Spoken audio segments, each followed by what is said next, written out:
ఆంధ్రప్రదేశ్ ముఖ్యమంత్రి చంద్రబాబు మరోసారి ఎమ్మెల్యేలపై ఫైర్ అయ్యారు. గురువారం ఏపీ సచివాలయంలో జరిగిన కేబినెట్ సమావేశంలో సొంత పార్టీ ప్రజాప్రతినిధులపై అగ్గిమీద గుగ్గిలమయ్యారు.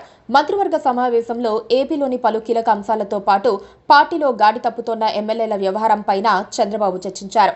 కేబినెట్ భేటీ ద్వారా ఎమ్మెల్యేలకు సీఎం చంద్రబాబు స్ట్రాంగ్ వార్నింగ్ ఇచ్చారు.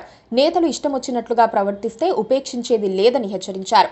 అధికారంలో ఉన్నాం కదా అని సొంత పార్టీ నేతలైనా సరే ఇష్టమొచ్చినట్లుగా ప్రవర్తిస్తే ఉపేక్షించేది లేదని చంద్రబాబు హెచ్చరించారు. ఎమ్మెల్యేలే అడ్డగోలుగా వ్యవహరిస్తే ఎవరు బాధ్యత వహిస్తారని ముఖ్యమంత్రి చంద్రబాబు ప్రశ్నించారు. తప్పు చేస్తే చట్టపరమైన చర్యలు తీసుకుంటామని వార్నింగ్ ఇచ్చారు. ఏపీలో క్రిమినల్ మాఫియా ఒకటి తయారైందని, వీళ్ల పట్ల చాలా జాగ్రత్తగా ఉండాలని సూచించారు. ఆయా జిల్లాల ఇన్ఛార్జ్ మంత్రులు వారి పరిధిలోని ఎమ్మెల్యేలను పిలిపించి వెంటనే మాట్లాడాలని సూచించారు సీఎం చంద్రబాబు. ఎవరు పార్టీ లైన్ దాటినా, బాధ్యతారాహిత్యంగా ప్రవర్తించినా సహించేది లేదని, అవసరమైతే వదులుకోవడానికి కూడా సిద్ధమేనంటూ చంద్రబాబు తేల్చి చెప్పేశారట.